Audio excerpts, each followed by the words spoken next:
Imaginemos por un momento pasar toda la vida sentados en la sala de espera de una estación de tren. Uf, con el billete ahí, apretado en la mano. Exacto. Mirando fijamente el reloj de la pared, escuchando cómo por megafonía llaman a otros pasajeros para que embarquen. Y viendo cómo cambian los carteles luminosos todo el rato. Eso es. Pero, de alguna manera, uno nunca llega a levantarse de esa silla de plástico incómoda. Ya, la típica silla fría de estación. Sí, sí. ¿Y por qué pasa esto? Pues porque se vive con la convicción absoluta de que el tren propio, o sea, el tren de la vida real y definitiva, todavía no ha llegado. Y esa es la gran tragedia moderna. Mientras uno se queda ahí esperando a que todas las condiciones sean perfectas, la vida simplemente sucede alrededor. Se escapa. Se escapa de forma irreversible, claro. Pues esa tensión, esa sensación de estar siempre esperando, es el corazón de nuestra exploración de hoy. Tenemos un documento verdaderamente poderoso. Es un ensayo titulado The Only Place We Ever Live, o El único lugar donde vivimos. Un texto fantástico, la verdad. Sí. Lo que hace que esta lectura sea una joya es cómo teje la sabiduría de la filosofía antigua con autores contemporáneos. Tenemos a gigantes estoicos como Epicteto y Marco Aurelio, o pensadores orientales como Lao Tse, Ujú. y los pone a dialogar directamente con voces modernas, como Robert Greene y Ryan Holiday. Es que es una síntesis brillante que, fíjate, no se queda en la teoría barata. Para nada. La misión de este análisis a fondo es destilar todas estas ideas para resolver un problema muy práctico. Queremos ver cómo el miedo al futuro y la sobrecarga constante de información nos paralizan. Totalmente. Queremos desentrañar por qué esa disciplina de estar presentes no es un simple eslogan de autoayuda, ¿sabes? Sino la única vía hacia una libertad real. Para quien nos escucha, que seguramente sea gente curiosa, personas que disfrutan devorando libros, analizando datos, buscando comprender el mundo. Claro, mentes inquietas. Exacto. Para una mente así, la cabeza puede convertirse rápidamente en un lugar increíblemente ruidoso, y esta inmersión profunda funciona como un antídoto contra esa sobrecarga. Es una guía para aprovechar el conocimiento sin perder la cordura en el proceso. Así es. Así que para entender cómo vivir mejor, primero hay que mirar de frente a aquello que nos aterra. El ensayo nos introduce a esta idea a través de Epicteto, que hace una distinción rompedora. Muy potente. Afirma que el mal supremo no es la muerte en sí misma. Claro, es que esa pequeña matización lo cambia absolutamente todo. Epicteto no intenta edulcorar el final de la vida. A ver, ni dice que sea trivial. Ya, no es ingenuo. Para nada. Lo que señala es el mecanismo del miedo.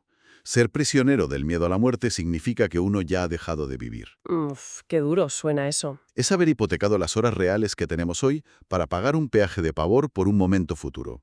Y el texto conecta esto con una observación brutal de Mark Twain. Sí, que llega al mismo punto pero desde otro ángulo. Exacto. Twain concluía que el miedo a la muerte surge, en el fondo, del miedo a la vida. Madre mía. El miedo a la vida. Plantea que no tememos a la muerte en abstracto. La tememos porque intuimos, cuando apagamos la luz por la noche, que todavía no hemos utilizado plenamente lo que se nos ha dado. Que hemos estado en la sala de espera, vaya. Eso es. Solo la vida inacabada es la que se aferra desesperadamente a la existencia. Una vida plenamente habitada acepta su final con mucha más naturalidad. Bueno, vamos a desgranar esto, porque para entender por qué dejamos la vida inacabada, el ensayo rescata un mapa psicológico de Lao Tse que parece escrito ayer por la mañana. Es increíble lo actual que resulta. Sí, sí. Él sostiene que si uno está deprimido, está viviendo en el pasado. Si uno está ansioso, está viviendo en el futuro. Ujú. Y si uno está en paz, está viviendo en el presente.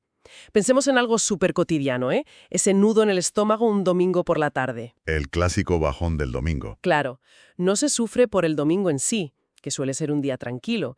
Ese nudo es una simulación mental de la reunión tensa del lunes por la mañana. Estamos sufriendo por un lunes que ni siquiera existe todavía. Exacto. Es como si la mente humana fuera una máquina del tiempo defectuosa que, por defecto, solo nos lleva a lugares donde somos profundamente miserables. Lo fascinante aquí es que la depresión y la ansiedad bajo esta lupa oriental no son simplemente estados de ánimo aleatorios. Ni mala suerte. Exacto, no es mala suerte. Son un problema estructural en nuestra relación con el tiempo. La depresión actúa como un ancla pesada hecha de arrepentimientos por decisiones no tomadas. Ya, lo que pudo ser y no fue. Eso es. Y la ansiedad, por su parte, es el motor revolucionado de la mente. Ejecuta simulaciones incesantes de amenazas futuras que jamás se van a materializar. La mayoría de las veces, desde luego. Ambas operan como un secuestro de la atención. Y lo trágico es el coste de oportunidad. Mientras viajamos a ese pasado inalterable o a un futuro imaginario, dejamos vacío el único lugar donde tenemos capacidad de acción. ¿Ves? Pues la reacción lógica es intentar anclarnos al presente. Lógico. Pero claro, a menudo lo intentamos desde la intelectualización.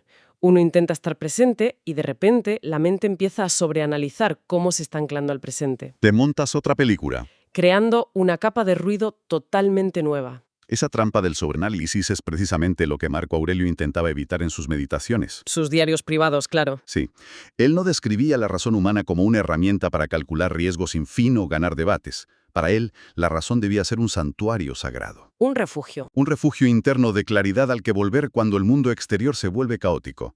Y Ryan Holiday retoma este hilo para recordarnos la inmensa responsabilidad que tenemos sobre esa capacidad cognitiva. Claro, porque pensar es un arma de doble filo. Exacto. Razonar es un privilegio evolutivo diseñado para mejorar nuestro entorno inmediato.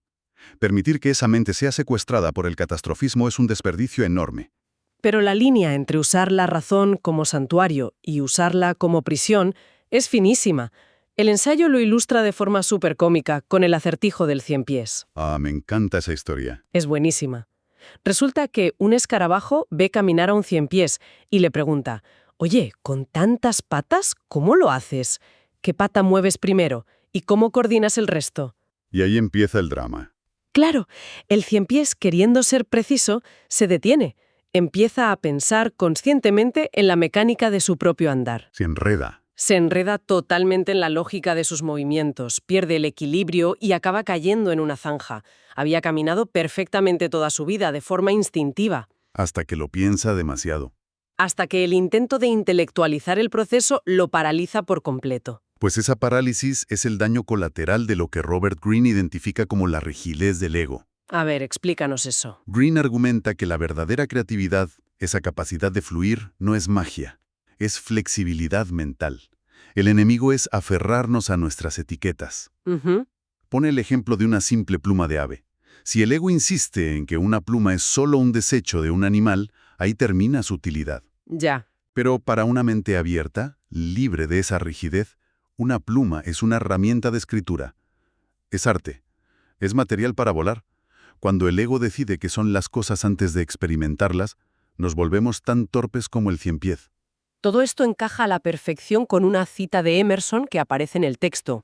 Dice: «Un gran hombre siempre está dispuesto a ser pequeño». ¡Qué buena frase! Esa disposición a soltar las certezas absolutas. Pero a ver, voy a hacer de abogado del diablo un momento. Venga, dispara. ¿No es precisamente nuestra capacidad analítica nuestra mayor ventaja evolutiva? O sea, ¿por qué se cae el 100 pies? Yo pienso en un atleta de élite. ¿Vale? Imagina a un velocista olímpico a mitad de la final de los 100 metros lisos. Si de repente su mente racional interviene y piensa: a ver, debo contraer el diafragma un 5% más y girar el tobillo 2 grados. Tropieza y pierde la carrera, seguro. Exacto. Si conectamos esto con la perspectiva general del ensayo, descubrimos que el problema nunca es en intelecto en sí.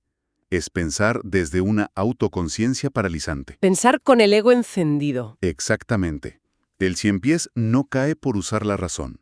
Cae porque la mirada externa del escarabajo le inyecta una dosis letal de autoobservación.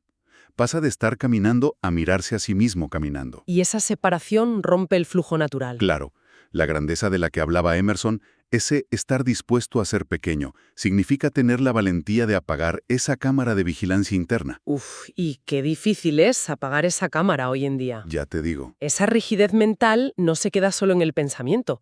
A menudo se materializa en forma de equipaje, un peso abrumador y un desorden constante que arrastramos tanto en casa como en la cabeza. El ruido constante. Para abordar esto, el texto recurre a una vieja fábula de Esopo. La moraleja es tajante. Quien es profundamente infeliz en un lugar, rara vez encontrará la felicidad simplemente cruzando una frontera. La fantasía de empezar de cero. Claro, la gente piensa que cambiar de ciudad o de trabajo va a resetear su mente, pero cuando uno hace las maletas, inevitablemente se empaqueta a sí mismo. Ya sus viejos patrones de pensamiento, claro. ¿Es la ilusión geográfica de la felicidad? Marco Aurelio ya observaba esto en Roma. ¿Con los patricios romanos? Sí, sí. Describía a estos patricios que acumulaban tanta abundancia material, tantas estatuas y muebles en sus inmensas villas, que no encontraban un rincón despejado donde sentarse. ¡Qué ironía! Brian Holiday lleva esta metáfora visual al terreno psicológico. Advierte que los objetos físicos son solo la punta del iceberg. El verdadero desorden está debajo. Exacto. La acumulación obsesiva de agravios pasados, compromisos sociales que detestamos y esa necesidad compulsiva de tener una opinión sobre absolutamente cada noticia del mundo. Aquí es donde la cosa se pone realmente interesante, porque la solución que plantea Holiday no es un minimalismo estético para quedar bien, es una limpieza de primavera implacable. Despiadada, diría yo. Sí, y el ensayo lo respalda con una reflexión de Carlos Castañeda que tiene una matemática psicológica fascinante. A ver. Castañeda afirma que en la vida o nos hacemos miserables o nos hacemos fuertes. Pero, y este es el golpe maestro, la cantidad de trabajo requerida es exactamente la misma. Es un concepto de contabilidad energética brillante. Mantener vivo un viejo rencor no es pasivo, ¿eh? Requiere un esfuerzo cognitivo inmenso. Totalmente. Revivir la indignación, alimentar el victimismo. 5 kilos con el brazo extendido todo el día. Agota.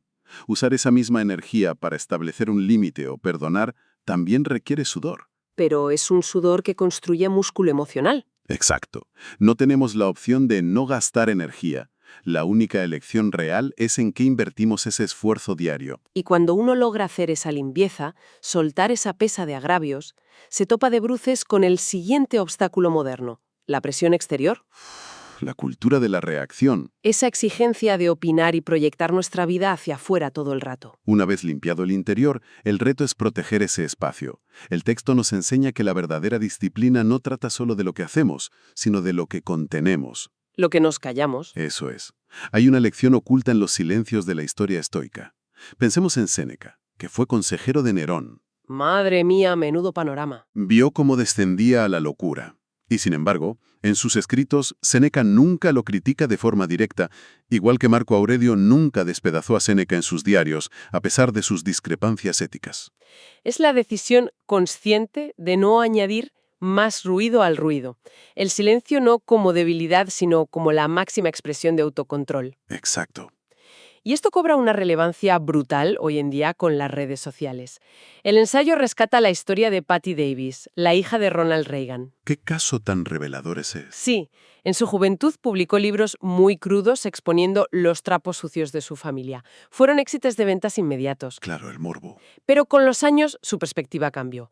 Hoy dice que desearía haber tenido la fuerza para guardar silencio. Advierte que las palabras tienen consecuencias reales y su eco dura muchísimo más de lo que imaginamos. Ese contraste entre la gratificación impulsiva y la perspectiva a largo plazo es vital. Y enlaza con otra gran ilusión moderna, la de la vida sin fricción. La vida perfecta. El texto menciona a Sandra Day O'Connor, jueza del Tribunal Supremo de Estados Unidos. Cuando le preguntaban cómo equilibraba su carrera con la crianza de sus hijos, daba la respuesta pulida. Pon a tu familia primero. Exacto, era inspirador, pero era una fachada. Años más tarde confesó la verdad. Admitió que mantener ese equilibrio no fue armonioso, Fue desesperado y duro. lleno de renuncias. Holiday llama a esto el alivio de la lucha. Pero claro, es muy fácil aceptar la dureza de la lucha cuando ya has triunfado y eres jueza del Supremo. ¿Cómo aplica esto a una persona normal sin sonar a conformismo? Esto plantea una pregunta importante sobre qué significa realmente aceptar la lucha. Holiday nos sugiere conformarse con la injusticia. Habla de la carga psicológica de la actuación. ¿De fingir que todo va bien? La sociedad nos exige trabajar duro y además parecer que lo hacemos sin despeinarnos, siempre perfectos. Cuando Connor admite que fue desesperado, rompe esa ilusión. En alivia viene de dejar de fingir. Viene de saber que la dificultad es parte inherente de la vida, no una señal de que eres defectuoso. Pretender que el amor o el éxito no requieren sacrificio añade el peso de la mentira al esfuerzo natural. Una doble carga. Y ese alivio de soltar la perfección se ilustra bellamente con una historia de Anthony de Melo. Sí, Relata cómo un maestro espiritual admitía que a veces soltar una buena palabrota en un momento de frustración ofrece un alivio espiritual que se le niega a la oración más pulida. es que es verdad. A veces hace falta. No es una apología de la vulgaridad, ¿eh? Es defender la autenticidad humana frente a la tiranía del rendimiento perfecto. Y la sección se corona con Bruce Lee. El conocimiento te da poder, pero el carácter te da respeto. Ese carácter forjado en los momentos de lucha silenciosa que nadie aplaude. Al final, dejar caer la fachada y abandonar las quejas constantes son formas de quitar capas de aislamiento, formas de tocar la realidad con las manos desnudas. Y eso nos devuelve al punto de partida, el tiempo y la libertad. El ensayo va concluyendo citando a Thich Nhat Hanh. Su premisa es simple: no hay otro lugar al que llegar excepto el momento presente. Todo ese desorden mental, la prisa, son intentos de escapar del aquí. Una huida que Oscar Wilde ya diseccionó diciendo que vivir es lo más raro del mundo. La mayoría simplemente existe. Existen a la espera. Esperan que la economía mejore, que el miedo escampe, que llegue el viernes. Pero el antídoto más terrenal nos lo da Maya Angelou. Decía: si solo tienes una sonrisa en ti, dásela a la gente que amas en casa. ¡Qué gran verdad! A menudo somos fríos con nuestra familia y encantadores con desconocidos. La presencia real tiene que empezar en nuestro metro cuadrado. Es llevar la alta filosofía a la cocina de casa. Y el círculo se cierra con Epicteto. Este hombre vivió gran parte de su vida como esclavo en Roma. Sin derechos ni propiedad. Y desde esa absoluta vulnerabilidad, enseñó que la verdadera libertad no es un estatus que el mundo te otorga. Es una disciplina inquebrantable que se practica internamente. Entonces, ¿qué significa todo esto? La gran lección es que la mente opera como una paradoja. Es la prisión más oscura y la única llave capaz de abrirla. Exactamente. Si la libertad es anclarnos en lo que está ocurriendo justo ahora, vale la pena plantearse un reto. Hoy en día, nuestro intento de atrapar el presente a menudo es otra forma de escapar. ¿Te refieres a las fotos y eso? Claro, si el ego nos ata al pasado, es posible que nuestra compulsión por grabar y publicar nuestras vidas en redes sociales nos esté robando la capacidad de vivir el momento hoy. Uf, tremenda reflexión para darle vueltas. Queda ahí para quien nos escucha. Muchas gracias por dedicar este tiempo a desenredar ideas con nosotros.